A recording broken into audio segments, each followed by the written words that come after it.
Moving on now and shifting our focus to a shocking statement that came in from the Chief Minister of Rajasthan. Now, according to the recent reports of the NCRB, the National Crimes Bureau record, Rajasthan is a state that has recorded highest number of rape cases. The state recorded 6,337 rape cases, which is 19% higher than in the year 2020.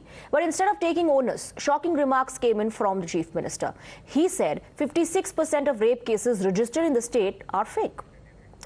So that is the stand taken by the Chief Minister, and the National Commission for Women President Rekha Sharma has hit out at the Chief Minister of Rajasthan. The Women Panel's chief slammed the sexist mindset of the Chief Minister and blamed this particular mindset for the cause of higher rape cases. Let's in fact also listen into the reactions that are coming in from the Bharatiya Janata Party. The BJP has upped its ante against the Gehlot Sarkar, hitting out at Ashok Gehlot. BJP called it Congress's mentality.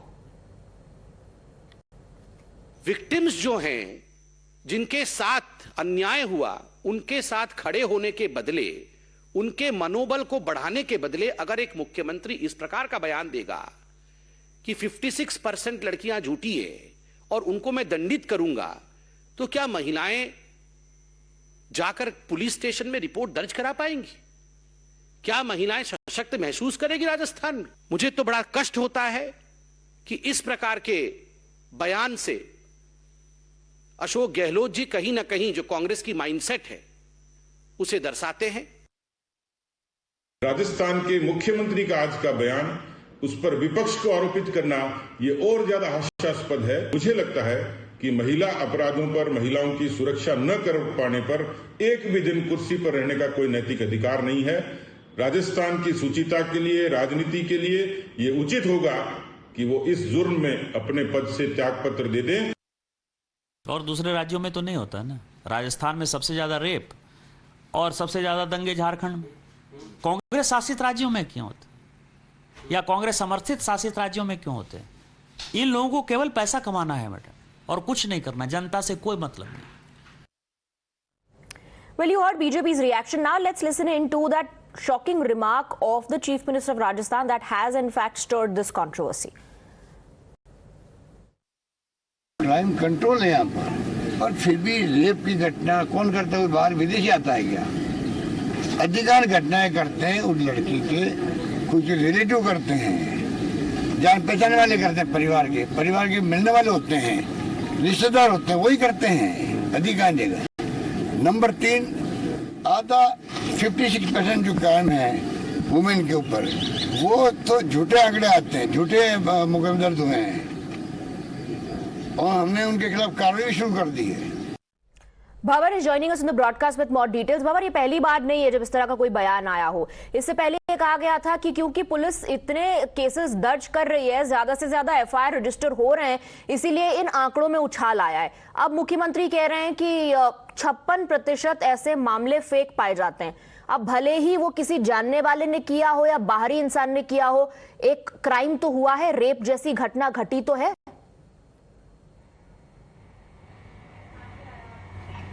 जी बिल्कुल, rape जैसी घटना घटी है। और जिस तरीके से कहावत है कि भैंस को काकड़ा और सरकार को आंकड़ा, जब सरकार के पक्ष में आंकड़ा आता है तब सरकार उस पर अपनी पीठ थपथपाने से बाज नहीं आती, लेकिन जब सरकार के खिलाफ आंकड़ा आता है तो फिर सरकार उस आंकड़े के खिलाफ खड़ी हो जाती है। वैसा ही राजस्थान में देखने को मिल रहा है। आप देखिए, मुख्यमंत्री अशोक गहलोत जो कि प्रदेश के गृह मंत्री भी हैं, और एक गृह मंत्री ये बयान दे कि 56% केस झूठे होते हैं, तो फिर 56% केसों पर आपने कार्रवाई क्यों नहीं करी? अब आप कह रहे हैं कि हम कार्रवाई करेंगे, जब तक आपको 4 साल यहाँ पर सत्ता में हो गया है, आपने एक कार्रवाई अभी तक नहीं की है, अब कार्रवाई करने की बात आप कह रहे हैं। दूसरी बात, ये वही मुख्यमंत्री और गृह मंत्री हैं जिन्होंने ये भी कहा था कि पॉक्सो एक्ट आने के बाद जो बच्चियों के साथ जो रेप की घटनाएं होती हैं उनमें मौत का आंकड़ा बढ़ गया, क्योंकि उनका मर्डर कर देता है। इसलिए पॉक्सो एक्ट की खिलाफत करते हुए आप नजर आए थे।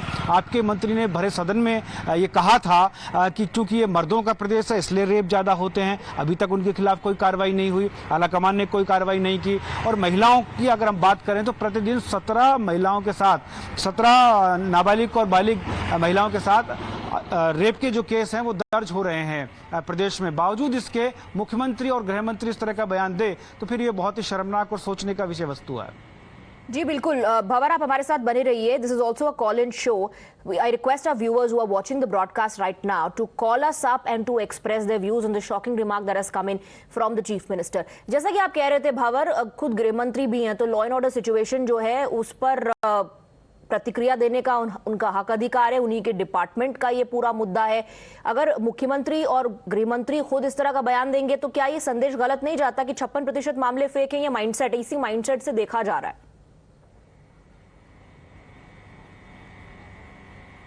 जी देखिए, जिस तरह के बयान सरकार अगर देती है और खासतौर पर जो प्रदेश के मुखिया हों, एक संवेदनशील मुख्यमंत्री में उनकी गिनती होती थी, लेकिन अब जिस तरह की बयानबाजियां वो कर रहे हैं, अब ये क्यों कर रहे हैं ये तो वही जवाब दे सकते हैं. लेकिन फिलहाल जिस तरह का बयान महिलाओं के प्रति एक संजीदगी दिखाने का बनता है कि उनके प्रति एक संजीदगी दिखाई जाए, एक शालीनता दिखाई जाए, अच्छे शब्दों का इस्तेमाल हो, अगर ऐसा कुछ है तो आप उसको एक अलग प्रक्रिया के तहत भी बोल सकते हैं. लेकिन सार्वजनिक रूप से आकर के कहना है कि उन्हीं के परिजन, उन्हीं के रिश्तेदार उनके साथ अत्याचार करते हैं, वही उनके साथ रेप कर रहे हैं, या फिर जो घटनाएं हो रही हैं उनमें 56% मामले झूठे हैं. चूंकि विपक्ष अगर मुद्दे उठा रहा है तो आप उन मुद्दों को डिनाई करने के लिए कम से कम इस तरह की बातों को सहारा तो मत लीजिए. एनसीआरबी के आंकड़े हैं, किसी पर्सनल व्यक्ति के बनाए हुए आंकड़े नहीं है, नेशनल क्राइम रिकॉर्ड ब्यूरो के आंकड़े हैं. और आप उनको भी अगर डिनाई करते हैं तो फिर किस आंकड़ों पर पब्लिक विश्वास करे, वो आंकड़ा जरा आप बता दें. भी बहुत जरूरत है. अगर ऐसा लग रहा है गहलोत साहब को, मुख्यमंत्री साहब को, कि 56% मामले फेक निकलते हैं, तो वो आंकड़ा भी रखने की जरूरत है कि ये असेसमेंट कहां से हुआ है. हमारे साथ राखी राठौड़ भी हैं, spokesperson of the Bharatiya Janata party in the state of Rajasthan. Rakhi Rathore, the chief minister has given a very absurd reaction. The chief minister of Rajasthan says that ज्यादा से ज्यादा जो लोग करीबी होते हैं, घर के होते हैं, they are committing these crimes. And even more shocking than that is, according to the chief minister, 56% of these cases are fake. You are right, actually. This is a very unfortunate statement which was given by the chief minister, who happens to be the home minister of Rajasthan as well. I just want to make 2 points. The first point is that from last 3 years, we are topping the chart. Actually, we are topping the chart as far as maximum number of rape cases are concerned. And every year, the chief minister is giving the same statement that because of these fake cases, we are topping the chart. I just want to ask one question. Why you have not taken any action against these fake cases? Because there is a provision in IPC, there is section 182 there, where you can take action against any false information given to any government department, but you have not taken any action earlier also, and this time also you are giving the same excuse. And the second point is that if you are saying that 56% cases are fake cases, and at 56% is a very big number, what do you want to say? Actually, Rajasthan is a land of females, land of women like Padmini, like Panna Dhai, like Kali Bai, and you are saying that most of the females, they get their cases registered in a false way. Earlier also the chief minister, as far as the rising number of cases of crime against women is concerned, earlier also the chief minister has said that these numbers are increasing because we're registering more and more cases, because the FIRs are going up, more cases are being registered. That's why this jump. I'll take a response from Dushyant Nagar on this, but before that, we also have viewers joining us on the broadcast. Let me first go across to Varinder Gupta joining us from Gurugram.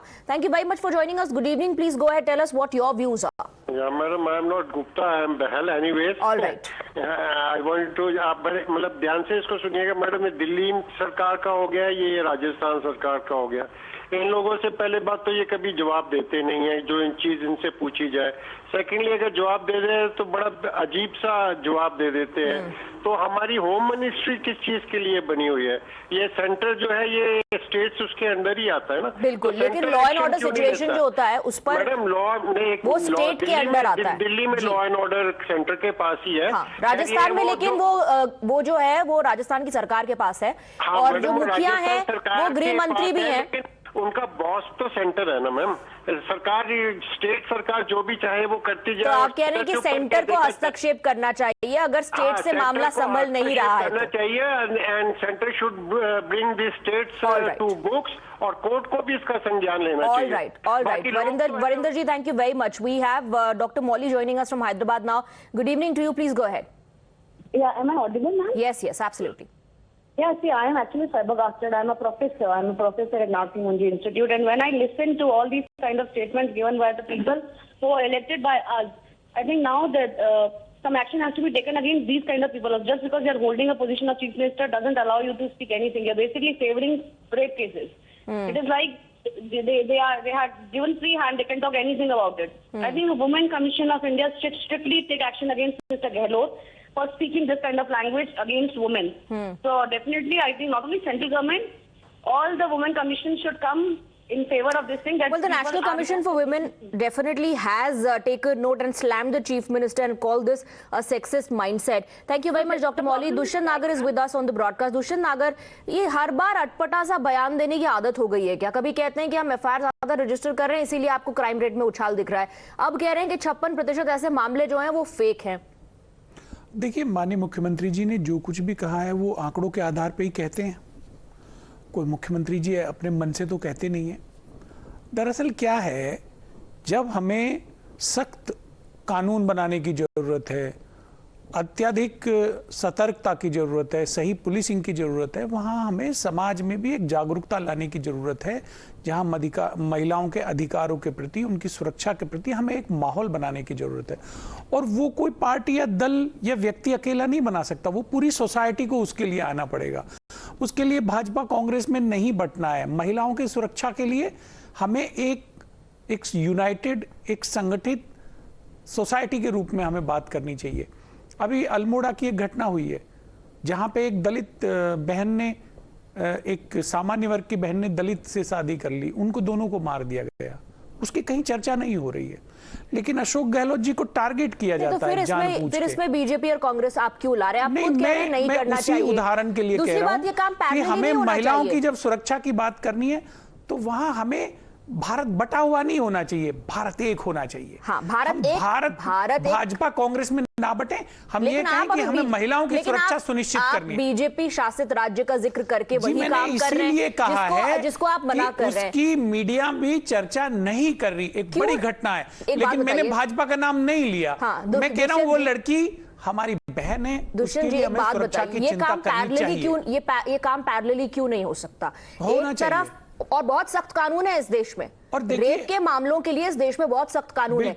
Implementation और policing की जो आप बात कर रहे हो तो राज्य के तहत आता है, राज्य का अधिकार है, राज्य को करना चाहिए। और राज्य की में अशोक गहलोत जी को इतना बड़ा अनुभव है, उनको 40 वर्ष की राजनीति का, और आज वो देश में एक ऐसे चेहरे हैं कि उनको पूरा देश आदर के साथ भाव रखता है उनके प्रति, वो अच्छा काम करते हैं।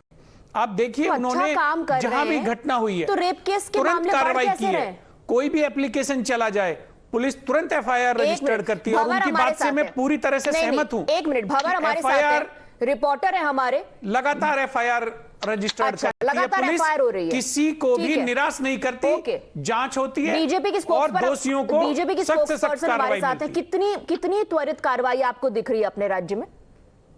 Actually, the need of the hour is आप कोई काम हो उससे पहले एक्शन ले, घटना होने के बाद if you have taken action that will not create any impact. Basically, the problem is that the state government is taking action after that incident has happened. The problem is that sir अभी बोल रहे थे कि यार social responsibility should be fixed, but there is a responsibility of state government also. There should be a strict action on rapists also should be there. You are not taking any action. There is no fear of law in Rajasthan right now, and that is the major problem. Actually, दोनों चीजों को एक साथ देखने की जरूरत है. Social हमारी responsibilities along with the action which has to be taken by the state government. Absolutely. And this model of governance. लेकिन दुष्यंत नागर जी, पहले अगर आप ये कह देंगे कि 56% मामले जो हैं वो फेक है, इसी माइंडसेट से अगर आप देख रहे हैं तो क्या गलत संदेश इससे नहीं जाता? दूसरी बात, ये जो फेक मामले हैं, इन लोगों को भी सजा देने का प्रावधान है कानून में, तो राजस्थान सरकार को ऐसे लोगों के खिलाफ केस करना चाहिए। बिल्कुल कार्रवाई होनी चाहिए। पुलिस को जिन लोगों ने गलत जानकारी देकर या किसी के साथ में गलत भावना से कोई भी केस, अगर चाहे वो रेप का केस है या किसी का केस है, लड़ाई झगड़े का केस है, अगर गलत दर्ज कराया तो उस पर कार्रवाई होनी चाहिए। हमारे कानून ऐसे हैं। देखिए दुष्यंत जी, होना तो बहुत कुछ चाहिए, लेकिन वो हो नहीं रहा है। एक चीज आपको कहना चाहता हूं, केवल बयानबाजी में ये मामले उलझ रहे हैं। You know, I have some breaking input coming in on the broadcast. Thank you very much, Mr. Rathod and Dushyant Nagar ji.